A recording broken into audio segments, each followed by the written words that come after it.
le psaume 37, verset 34. Qu'est-ce que la Bible nous dit? La Bible nous dit Hmm. Espère en l'Éternel, Mhm. garde sa voie, Mhm. et il t'élèvera pour que tu possèdes le pays. Tu verras les méchants retranchés. Amen. Amen. Amen. Amen. Vous voyez que la Bible ici, elle est vraie, non? 37, verset 34. Vous avez vu? Alléluia. Espère en l'Éternel. Garde, Sa voix, sa voix, et il t'élèvera pour que tu possèdes le pays. tu... Verras les méchants retranchés. Alléluia. Donc quand tu espères en l'Éternel, garde sa foi. Il t'élèvera pour que tu possèdes le pays. Dieu va t'élever, mais sur ton lit de maladie, il va t'élever. Dans ta marche chancelante, il va t'élever. Dans ton foyer, il va t'élever. Si tu vis avec l'Éternel, tu vas posséder le pays qu'il t'a donné. Il dit tu vas manger les meilleures productions du pays. Alors tu es ici en Belgique. Dieu va t'élever dans ces nations. Amen. Que tu veux, que tu ne veux pas, il va t'élever conformément à sa parole. C'est pour ça que lorsque nous sommes avec l'Éternel, ne priez pas avec la tête baissée, non. Quand vous priez, levez votre tête, tu dis que l'Éternel se révèle à toi. Et tu fais comment? Qu'il t'élève pour que tu possèdes le pays. Quand tu possèdes le pays, tu t'élèves, tu dis partout où mes pieds foulent, je le possède. Alléluia. Et tu montes l'activité de tes mains à Dieu et Dieu te fait fleurir cela dans la nation. Et il te dit ici, tu verras les méchants retranchés. Ça veut dire que tous ceux qui sont méchants autour de toi, Dieu va les retrancher pour que tu sois libre de circuler et de faire ce que tu as fait. Il n'a pas dit c'est toi qui vas retrancher les méchants. Hein. Il dit c'est moi l'Éternel qui va retrancher les méchants autour de toi. Quand l'Éternel dit c'est lui qui va nettoyer, il dit lui-même va s'occuper de tes ennemis. Il te dit n'entre pas dans le Congossa, n'entre pas dans le Songui. Il faut fuir ces villes-là. Laisse-moi l'Éternel. Je vais nettoyer tout autour de toi. Tout le monde verra que tu es réellement ma fille. De ta bouche seulement, tu verras les gens se relever, glorifier le Seigneur et témoigner ce que Dieu fait avec toi. Alléluia. Moi, je sais que l'Éternel n'échoue jamais. Amen. Les gens, nous, on peut échouer, mais Dieu n'échoue jamais. Il reste fidèle. Et si Dieu reste fidèle, il veut que nous gardons le calme dans toutes choses. Même là où nous ne comprenons rien, laissons Dieu agir et triompher. Dieu veut que nous gardons notre calme et qu'il combatte pour nous. Mais nous ne laissons jamais l'opportunité à Dieu de combattre pour nous. C'est pour ça qu'il nous parle dans Ésaïe chapitre 40 au verset 31. Qu'est-ce que la Bible nous dit? Ésaïe 40. 31. Nous y sommes? 31. Oui. Ésaïe 40. 31. Mais ceux qui se confient en l'Éternel renouvellent leur force. Ils prennent leur vol comme les aigles. Ils courent et ne se lassent point. Ils marchent et ne se fatiguent point. Amen. Donc, c'est clair. Quand tu te confies à l'Éternel, l'Éternel renouvelle tes forces. Vous avez vu, je suis arrivé d'Abidjan avec un bras cassé plus d'un an. Non, 1 an et demi, comme ça. Disons 2 ans. Mais Dieu a continué à renouveler mes forces et vous ne pouvez pas imaginer que ce bras qui bouge, c'est un bras qui est cassé. Vous ne pouvez pas comprendre. C'est parce que c'est l'Éternel qui renouvelle nos forces. Il renouvelle mes forces tous les jours, tous les matins. J'ai expérimenté. J'ai goûté. Il est bon. Ça là, il est cassé. Un moment évangéliste. Tu ne sais pas que c'est cassé? C'est cassé. L'eau s'est cassé en deux. L'Éternel renouvelle mes forces. Sa parole est la vérité. Il dit, ils prennent le vol comme des aigles. Quand tu as l'Éternel là, tu t'envoles seulement. Tu n'as pas de problème. Tu te lèves le matin, tu vois seulement, tu t'envoles. Tu marches, les gens te voient seulement marcher, tes pieds ne touchent plus le sol. Tu marches sans, parce que tu ne trimballes pas les choses dans ton cœur. Apprenez à vivre dans la tranquillité, dans le repos de Dieu. Amen. C'est pour ça qu'il nous dit ici, il nous dit quoi la suite? Il court et ne se lasse point. Il marche et ne se fatigue. Vous voyez qu'avec Dieu, il n'y a pas la fatigue. Les gens qui disent non, je suis fatigué, c'est Dieu qui est notre force. Quand l'Éternel est ta force, personne ne peut dire quelque chose à ton endroit. L'Éternel est le seul qui est capable de renouveler notre force. Et c'est pour ça que nous devons nous attacher à lui pour qu'il renouvelle notre force. C'est pour ça que la Bible dit, je puis tout par celui qui me fortifie. Le mot fatigue ne doit pas sortir de notre bouche. Parce que l'Éternel renouvelle nos forces. Il renouvelle nos forces tous les jours. Tous les jours. Tous les ceux qui espèrent l'Éternel renouvellent leurs forces. Alléluia. Donc quand on espère l'Éternel, qu'importe la situation que tu traverses, l'Éternel renouvelle tes forces. Et quand l'Éternel renouvelle tes forces, c'est pourquoi? C'est pour que tu puisses le glorifier et continuer à vaquer à tes occupations. Très important. Donc, bon attendeur, salut pour tous ceux qui sont fatigués. Dans le Seigneur, vous n'avez pas de raison d'être fatigué car l'Éternel renouvelle vos forces. Et nous devons l'expérimenter et avoir toujours que la vigueur, la détermination et la passion dans ce que nous faisons. C'est pour ça qu'il est impossible de croire en Dieu et échouer.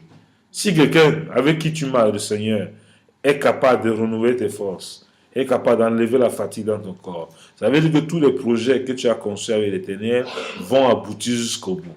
Quand j'ai vu Moïse traverser la mer Rouge avec le peuple de Dieu, ils ont traversé la mer Rouge avec les pieds nus. Alléluia. Ils ont traversé des jours, jusqu'à ce qu'ils ont traversé les pieds nus. Amen. Et rien de la mer n'ont rien fait à ses enfants. Parce que quand Dieu, lui, il protège véritablement. Si Dieu te protège, qu'importe les puissances des ténèbres qui peuvent voler autour de toi, ils ne t'atteindront jamais. J'ai vu l'ange de la mort en Égypte tuer les premiers-nés en Égypte. Et le sang des taureaux, lorsqu'on le mettait seulement sur les linteaux des portes des enfants d'Israël, aucun d'eux n'est mort. Alléluia. Pour vous dire qu'aujourd'hui, lorsque nous invoquons le sang de Jésus dans chacune de nos vies, il n'y a plus un esprit de mort qui soit au-dessus du nom de Jésus. C'est pour ça que nous devons invoquer ce nom et son sang en permanence, afin que nous expérimentons sa protection, sa guérison, sa restauration. Et que nous puissions dire aux gens qui sont autour de nous que non, venez un peu profiter de la grâce qui est dans le nom de Jésus. C'est important de communiquer ça avec les gens avec assurance parce que vous le vivez. Et si vous ne le vivez pas, venez expérimenter son nom véritablement. Ne soyez pas les spectateurs, ne soyez pas à côté de la plaque, mais soyez de ceux qui mettent cette parole en évidence. Amen. Pour en finir, nous allons voir 1 Timothée chapitre 4 verset 13. L'apôtre Paul pouvait dire à Timothée, alléluia, il a donné une recommandation à Timothée. Nous y sommes. Timothée chapitre 4 verset 13. Alléluia. La Bible dit quoi? Dans 1 Timothée 4 verset 13. La Bible nous dit... Non. 2 Timothée, je vous en prie. 2 Timothée 4 verset 2, pardon. Verset 2. Voilà. Je lis au nom du Seigneur. Prêche la parole, insiste en toute occasion, favorable ou non, reprend, censure, exhorte avec toute douceur et en instruisant. Amen. L'apôtre Paul a dit à Timothée, prêche la parole. Insiste en toute occasion, favorable ou non. Reprend, censure, exhorte avec toute douceur et en instruisant. Donc vous voyez ici que je passe mon temps à donner des valeurs spirituelles. En exhortant. Je vous exhorte tout le temps. Car il viendra un temps où les hommes ne supporteront pas la saine doctrine, n'ayant la démangeaison d'entendre des choses agréables, ils se donneront une foule de docteurs selon leurs propres désirs. Donc, aujourd'hui, beaucoup de gens attendent les prophéties, attendent les bonnes paroles, mais ils ne veulent pas qu'on les encourage qu'un enfant de Dieu peut souffrir. Et quand on dit qu'un enfant de Dieu peut souffrir, non, ce n'est pas un homme de Dieu. Il veut entendre un homme de Dieu qui dit non, aujourd'hui, ça va aller pour toi. J'ai vu, j'ai rêvé que tu étais dans l'argent. Il ne le dit pas que pour être béni, il faut passer par la souffrance. Mais Dieu bénit le fruit de la souffrance, que la souffrance chez Dieu veut dire épreuve. Non, il veut des raccourcis. Ce n'est pas d'aujourd'hui, hein. Ça existe depuis longtemps. Mais Dieu dit, enseigne, exhorte. C'est pour ça qu'il prend mon temps à vous exhorter. Soyez dans la parole. Cette parole vous donne le salut et vous donne l'autorité sur cette terre. Comprenez bien, il dit, prêche la parole. Insiste en toute occasion, favorable ou non. Reprends, censure, exhorte avec toute douceur et en instruisant. C'est pour ça que vous voyez parler avec douceur. Je vous dis que le Seigneur est fidèle. Il renouvelle nos forces. N'attendez pas une prophétie quand on dit non, Dieu m'a dit tu es guéri. Il dit ah, l'homme de Dieu m'a dit. L'homme de Dieu t'a dit la parole de Dieu, tu es guéri. Il faut avoir la parole pour maintenir ta guérison. La guérison, ce n'est pas maintenant. Depuis 3000 ans, tu es guéri. Jésus a pourvu son sang pour que tu sois guéri. Tu ne quémandes pas la guérison. Il s'est fait pauvre pour que tu sois riche. Tu ne quémandes pas la prospérité. C'est en toi. Tu dois créer des occasions pour que cela se manifeste. C'est pour ça que quelle que soit la dureté, les difficultés que tu vis, tu dois payer ta dîme. C'est une recommandation divine pour avoir une sécurité financière et te souffrir. Ce n'est pas une raison de ne pas payer ta dîme ni les offrandes. Tu dois croire que le sang de Jésus a été pourvu pour ta guérison. Qu'importe les situations. Ce n'est pas ce sang qui a guéri, c'est pas ce Jésus qui a guéri cette femme qui a la perte de sang depuis 12 ans. Qui a guéri les paralytiques, qui a chassé les esprits diaboliques, nous a donné la même autorité d'exercer. Et je donne dans ta vie tout esprit d'échec, de célibat, de sortie au nom de Jésus. Si tu le reçois, tu reçois ta restauration ce soir dans le puissant nom de Jésus. Alors, c'est important de croire à la véracité de cette parole. Elle va t'illuminer, elle va te donner la victoire dans tous les domaines de ta vie. Et j'exhorte la maison des vainqueurs à ne pas promener les regards inquiets. C'est vrai que je serai absent du corps pendant 3 jours, mais je serai en esprit avec vous. Amen. Amen. Et je reviendrai ici avec de nouvelles révélations de cette parole, afin que vous soyez toujours bâtis et irréprochables devant Dieu et avoir la victoire et la sécurité. Dieu donne une sécurité. Et la sécurité que nous avons avec Dieu, aucune société de gardiennage ne peut vous donner cette sécurité-là. Aucune société de gardiennage, je vous le dis. Où vous êtes là, quand le diable vous atteint là, vous êtes invisible. Donc, soyez sereins. Vous avez un Dieu véritable. Il veille sur chaque de votre chevelu jusqu'à la plante des pieds. Il veille sur vous. Vous devez être les gens les plus joyeux de la terre. Amen.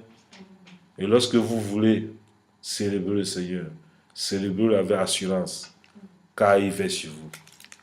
Que Dieu vous bénisse. Donc vous voyez que ce verset 13 et le verset 2 pardon, est capital. Il dit quoi? Exhorte avec toute douceur et en instruisant. Car il viendra un temps où les hommes ne supporteront pas la sainte doctrine, mais ayant la démangeaison d'entendre des choses agréables, ils se donneront une foule de docteurs selon leurs propres désirs. Détourneront l'oreille de la vérité et se tourneront vers les fables. Mais toi, sois sobre en toutes choses, supporte les souffrances, fais l'œuvre d'un évangéliste, remplis bien ton ministère. Donc, il te dit, supporte les souffrances. Supporter ne veut pas dire accepter. Tu as vu l'or passe dans le feu. Pourquoi on fasse l'or? Il est obligé de passer dans le feu à plus de 200% les degrés. Mais quand il sort là-bas, son produit est fini. Ta souffrance, quand tu vas sortir là, tu vas briller. Tout le monde va t'admirer. Mais ne savons pas dans quel four tu es passé. Mais accepte de passer dans le four du Seigneur. Le four du Seigneur est le meilleur. La souffrance du Seigneur est la meilleure souffrance. Ça va te donner l'élégance et l'assurance dans ton ministère, dans ta vie maritale et dans ta vie professionnelle. Parce que tu auras l'âme nécessaire en face de toutes les difficultés de t'accrocher sur le Dieu véritable et avoir la victoire dans ce que tu professes. Que Dieu vous bénisse, maison de vainqueurs, ce soir. C'était l'exhortation de votre papa. Et je prie que le Seigneur continue à nous bénir au-delà de notre imagination et pensée. Au nom de Jésus, j'ai ainsi prié. Amen.